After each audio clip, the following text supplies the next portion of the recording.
સુરેન્દ્રનગરના થાન શહેરી વિસ્તાર સહિત આસપાસના ગામોમાં ચેકિંગ કરાતા ગેરકાયદેસર ખનીજ સંપત્તિનું વહન કરતા ડમ્પરો ઝડપી પાડવામાં આવ્યા છે। ગેરકાયદેસર ખનીજ સંપત્તિ અને 7 ડમ્પરો સહિત અંદાજે 2 કરોડનો મુદ્દામાલ કબજે કરવામાં આવ્યો છે। તો ઝડપાયેલા ડમ્પરોના માલિકો સામે કાર્યવાહી પણ હાથ ધરવામાં આવી છે। સંવાદદાતા અક્ષય અમારી સાથે જોડાઈ ગયા છે। અક્ષય, ગેરકાયદેસર જે ખનીજ સંપત્તિ છે તેનું વહન કરવામાં આવી રહ્યું છે, હાલ કયા પ્રકારે કાર્યવાહી હાથ ધરવામાં આવી છે? ચોક્કસથી વાત કરવા તો થાન પંથકમાં કાર્બોસેલ તેમજ અન્ય ખનીજો પર તંત્ર દ્વારા જે છે એ તવાઈ બોલાવવામાં આવી રહી છે। તેને લઈ અને ખનીજ માફિયાઓ દ્વારા દિવસના બદલે હવે મોડી સાંજે કે રાત્રિના સમયે આ ખનીજોનું ગેરકાયદેસર વહન કરવામાં આવી રહ્યું છે। ત્યારે પોલીસ દ્વારા મોડી રાત્રિના સમયે આ ગેરકાયદેસર ખનીજ વહન ઝડપી પાડવામાં આવ્યું છે। કુલ 7 ડમ્પર સહિત રૂપિયા 2 કરોડનો મુદ્દામાલ છે હાલ કબજે કરી અને તમામ જે ડમ્પરોના માલિકો છે તેમની સામે કાયદેસર કાર્યવાહી જે છે એ હાલ હાથ ધરવામાં આવી છે। જે અક્ષય, સમગ્ર માહિતી બદલ આપનો આભાર। બનાસકાંઠામાં લગ્નમાં ગયેલ પરિવારના ઘરે ચોરીને અંજામ આપવામાં આવ્યો તો અમીરગઢના ઘાટા ગામમાં આ ઘટના સર્જાઈ। દાગીના સહિત 1.67 લાખના મત્તાની ચોરી થઈ। ધોળા દિવસે ચોરી કરી તસ્કરો ફરાર થઈ ગયા તો રોકડ 60,000 અને દાગીનાની ચોરી થઈ। અમીરગઢ પોલીસે તપાસ હાથ ધરી છે તો લગ્નની સિઝન દરમિયાન તસ્કરો હવે બેફામ બની ગયા છે। સંવાદદાતા કિશોર અમારી સાથે જોડાઈ ગયા છે। કિશોર, ઘર જ્યારે બંધ હોય છે ત્યારે તેને નિશાન બનાવવામાં આવે છે, ચોરીને અંજામ આપવામાં આવે છે, શું ઘટના? ચોક્કસથી કોમલ, શિયાળો આવતાની સાથે જ તસ્કરોનો ત્રાસ પણ હવે વધવા લાગ્યો છે બનાસકાંઠામાં। બનાસકાંઠાના અમીરગઢના ઘાટા ગામમાં પરિવાર વહેલી સવારે લગ્નમાં ગયો હતો અને બપોરે 1:30 વાગે પરત ફર્યો ત્યારે દરવાજાના તાળા તૂટેલા હતા અને તિજોરીનું લોક તોડીને દાગીના સહિત 60,000ની રોકડ સહિત 1,67,000ની મત્તાની ચોરી થઈ હોવાનું સામે આવતા તાત્કાલિક પોલીસને જાણ કરી હતી અને પોલીસે સમગ્ર મામલે વધુ તપાસ હાથ ધરી છે। પરંતુ ધોળા દિવસે જ ચોરી થતા અનેક સવાલો પણ પોલીસ પેટ્રોલિંગ પર ઉઠી રહ્યા છે। જી કિશોર, સમગ્ર માહિતી બદલ આપનો આભાર। તો અમીરગઢનો આ મામલો સામે આવ્યો છે કે જ્યાં બંધ મકાનને નિશાન બનાવવામાં આવ્યું અને ચોરીને અંજામ આપવામાં આવ્યો હતો તો લગભગ 1,67,000 જેટલી મત્તાની ચોરી કરવામાં આવી।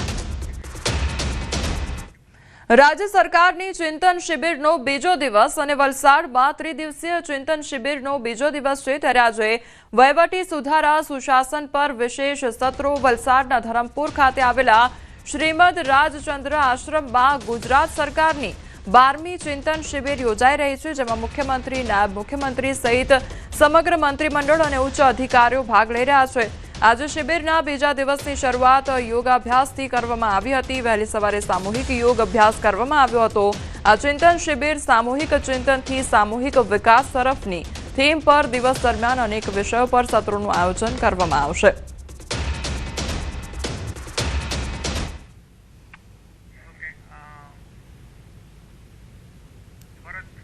સંવાદદાતા ભરત અમારી સાથે જોડાઈ ગયા છે। ભરત, ચિંતન શિબિરનું આયોજન કરવામાં આવ્યું છે, શું અપડેટ?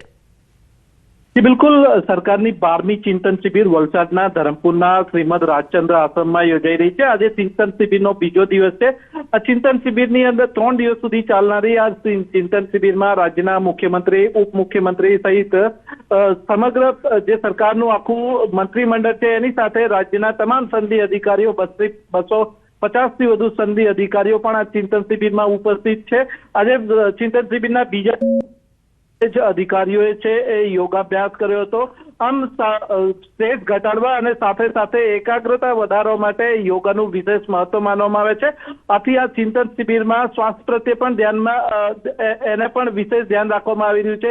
ગઈકાલે પણ દિવસ દરમિયાન આખા અનેક સેશનો યોજાયા હતા, ચર્ચા સભાઓ યોજાઈ હતી, વિચાર વિમર્શ થયા હતા અને સાથે સાંજના સમયે મંત્રીમંડળની મુખ્યમંત્રી, ઉપમુખ્યમંત્રી સહિત રાજ્યના અન્ય મંત્રીમંડળ અને રાજ્યના અધિકારીઓએ છે હળવાશની પળો માણી હતી અને ક્રિકેટ મેચ રમ્યા હતા। મુખ્યમંત્રીની સાથે રાજ્યનું જે મંત્રીમંડળ છે તે અને રાજ્યના અધિકારીઓની 4 ટીમો વચ્ચે મેચ પણ યોજાઈ હતી। આમ એક સુમેળભર્યા વાતાવરણની અંદર ચિંતન શિબિર છે યોજાઈ રહી છે અને રાજ્યનો આગામી સમયનો વિકાસનો રોડમેપ છે એ તૈયાર કરવા માટે અત્યારે મંથન ચાલી રહ્યું છે। જી ભરતસિંહ, સમગ્ર માહિતી બદલ આપનો આભાર। છોટાઉદેપુરમાં રખડતા આખલાનો આતંક જોવા મળી રહ્યો છે। નગરના મુખ્ય માર્ગ પર બે આખલા વચ્ચે યુદ્ધ જોવા મળ્યું। જાહેરમાં આખલા બાખડતાનો વિડીયો પણ સામે આવ્યો છે। આખલાના યુદ્ધને લઈને વાહન ચાલકો મુશ્કેલીમાં મુકાઈ ગયા છે, તો રખડતા પશુઓને લઈને નગરજનોમાં ભારે રોષ જોવા મળી રહ્યો છે। તો રખડતા જે ઢોરો છે તેમનો આતંક જોવા મળી રહ્યો છે। આખલાનો આતંક જોવા મળ્યો અને જાહેરમાં રસ્તા પર જ જે રખડતા ઢોરો છે, રખડતા આખલા છે તેમના દ્વારા બાખડવામાં આવ્યો હતો અને ત્યાં આખી ઘટના જે વિડીયો કેમેરામાં કેદ થઈ હતી।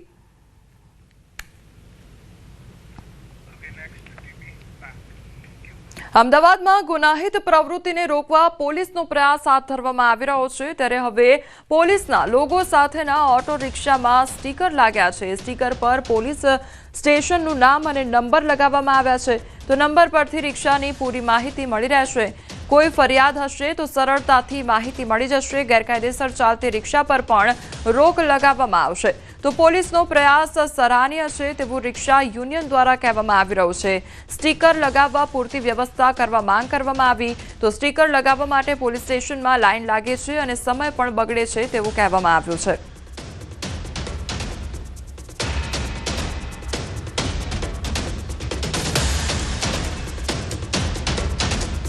અમદાવાદ શહેરમાં જે ઓટો ચાલી રહી છે તેમાં તમને એક પ્રકારે નંબર જોવા મળતા હશે અને એ નંબર છે પોલીસ સ્ટેશન વાઇઝ હવે આ નંબર છે તે લગાવવામાં આવ્યા છે અને એક પોલીસના લોગો સાથે। આ નંબર શા માટે લગાવવામાં આવ્યા છે, તેનો ઉપયોગ શું થઈ રહ્યો છે તે આપણે જાણીશું। આપણી સાથે છે અમદાવાદ રિક્ષા ચાલક એકતા યુનિયનના પ્રમુખ વિજયભાઈ મકવાણા। વિજયભાઈ, આ નંબર શા માટે લગાવ્યા છે? ખાસ કરીને સીપી સાહેબનું જે જાહેરનામું છે કે એની અંદર રિક્ષાની આઈડેન્ટિટી થાય પોલીસ સ્ટેશન વાઇઝ, એટલે દરેક પોલીસ સ્ટેશનની અંદર એનો રેકોર્ડ મળે કે આ રિક્ષા આ વિસ્તારની છે। કાલ ઉઠીને કોઈ પેસેન્જરનો સામાન રહી ગયો હોય કે કંઈક એવી ઘટના બની તો એમને શોધવા હોય એને સરળ બનાવવા માટે આવો એક જાહેરનામું પરિપત્ર સીપી સાહેબ દ્વારા બહાર પાડવામાં આવ્યું। એમાં મોટાભાગની રિક્ષાઓમાં લગાવવાની કામગીરી ચાલુ છે। આ લગાવવાની અત્યારે પૂરતી વ્યવસ્થા નથી, કારણ કે દરેક પોલીસ સ્ટેશનમાં સ્ટીકર લેવા જાય છે, અમારા ડ્રાઈવરો તો મળતા નથી। ક્યાંક ને ક્યાંક સીપી સાહેબે અમને એવું જણાવ્યું હતું કે આમાં રૂપિયો આપવાનો થતો નથી, પોલીસ તંત્ર દ્વારા ફ્રીમાં લગાવવામાં આવશે। તો ક્યાંક 50 રૂપિયા લે છે, કોઈ 150 રૂપિયા લે, કોઈ 200, 300 રૂપિયાના લેવાના ચાલુ કર્યા છે। અને ખાસ અગત્યનું અમારે એ કહેવું છે કે જ્યાં સુધી અમદાવાદ શહેરના બધી રિક્ષામાં આ લાગી ના જાય ત્યાં સુધી આની માટે ફાઇન કરવામાં ના આવે। હવે આ સ્ટીકર લગાવ્યું છે તે દરેક પોલીસ સ્ટેશન વાઇઝ, એટલે કે અહીંયા ગાયકવાડ હવેલી ને ત્યાંથી લગાવી દેવામાં આવ્યું છે। 1001 એમના નંબર છે, પરંતુ આ નંબરો કદાચ એટલા પણ માટે લગાવ્યા છે કે ગુનાહિત પ્રવૃત્તિઓ અટકી શકે, કોઈ ચોરી છે, કોઈ ફરિયાદ છે ત્યારે જો મુસાફરોને નોંધાવી હોય તો તેમના ટેક્સી નંબર હોય છે તે યાદ નથી રહેતા, પરંતુ આ નંબર છે તે યાદ રહી જાય અને જો ફરિયાદ કરે તો પોલીસ જે તે સમયે તે આખા નંબર ઉપરથી રિક્ષા ચાલકની કુંડલી પણ કાઢી શકે અને સાથે સાથે જે કાયદેસર નથી ચાલતી તેવી રિક્ષાઓ પર પણ રોક લાગી શકશે। કેમેરામેન હિરેન શાહ સાથે બીબી પટેલ, ન્યૂઝ 18 ગુજરાતી, અમદાવાદ। ગીર સોમનાથમાં કાર્તિકી પૂર્ણિમાના મેળા પ્રારંભમાં વિવાદ સર્જાયો। ધારાસભ્ય ભગવાન બારડે મેળામાં ગુસ્સો ઠાલવ્યો। મેળાનો પ્રારંભ વહેલો કરી દેવાતા ગુસ્સે થયા, તો ટ્રસ્ટે ધારાસભ્યને 5.5 કલાકનો સમય આપ્યો હતો। મેળાનો પ્રારંભ 5 વાગે કરી નાખતા ગુસ્સો ઠાલવ્યો, તો ધારાસભ્ય ભગવાન બારડે કહ્યું, આ અમારું અપમાન છે, આ રીતે કરવું હોય તો આમંત્રણ ન આપો તેવું પણ કહેવામાં આવ્યું છે।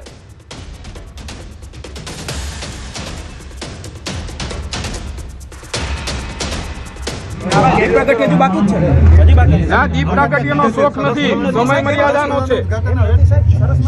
ના કરો, તમે 5:30 નો ટાઈમ અમને આપો છો ભલા માણસ, શું કામ આવું કરીએ? ના, પણ એમાં સાહેબ 5:30 નો ટાઈમ આપ્યો। હું મારી જિંદગીમાં ટાઈમ ટેબલમાં માંડારો માણસ છું, મને વાંધો નથી। અમે 5 મિનિટ લેટ આવ્યા હોય તો અમને કહી દેવું જોઈએ કે આ વસ્તુ કરી નાખો। આપણે કરવાનું બાકી છે, બિલકુલ અમને બિલકુલ શોખ નથી, બિલકુલ નહીં। અમે સોમનાથ દાદાની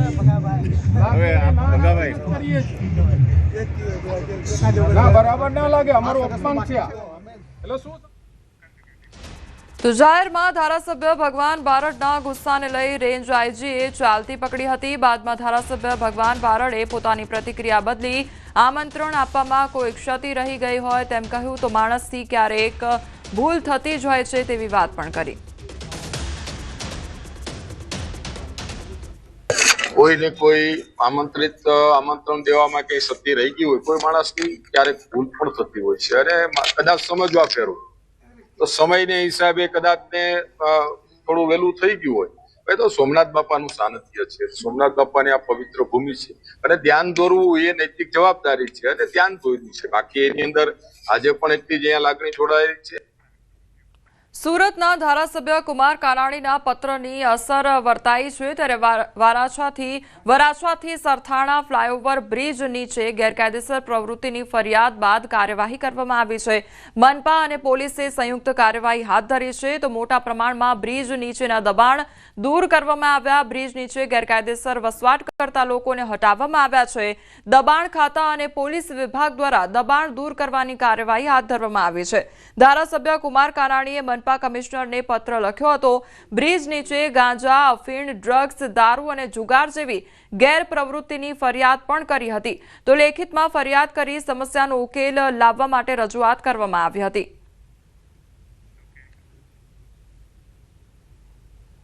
हमने यहाँ पे एक पूरा क्लीन अप जो ऑपरेशन है इसको अंजाम दिया है. साथ ही के साथ पूरे जोन 1 के सारी पुलिस स्टेशन में जिसमें Gagodra police station plus Sarthana police station आती है, इनके नीचे भी जो ब्रिज के नीचे जो लोग गैरकायदेसर तरीके से रहते हैं उनका भी हम क्लीन अप ऑपरेशन हम आज कर रहे हैं. साथ ही के साथ ये एक दिन का काम नहीं है और इसमें हम फ्रिक्वेंटली इसमें इस ऑपरेशन को हाथ धरेंगे. પોરબંદર શહેરમાં વર્ષોથી વાહન ચાલકો અને રાહદારીઓ માટે માથાના દુખાવા સમાન ટ્રાફિકની સમસ્યા દૂર થશે ત્યારે ટ્રેનની અવરજવર દરમિયાન દિવસમાં 25 થી 30 વખત ફાટક બંધ થવાથી ટ્રાફિકની સમસ્યા રહે છે. તેથી મનપા રેલવે વિભાગ સાથે સંકલન કરી ભદ્રકાલી ફાટક પર ઓવરબ્રિજ અને કડિયા પ્લોટ ફાટક નજીક અંડરપાસ બનાવવા જઈ રહી છે, જેના માટે જરૂરી ટોપોગ્રાફી રિપોર્ટ અને નકશા તૈયાર કરવાની કામગીરી શરૂ કરવામાં આવી છે.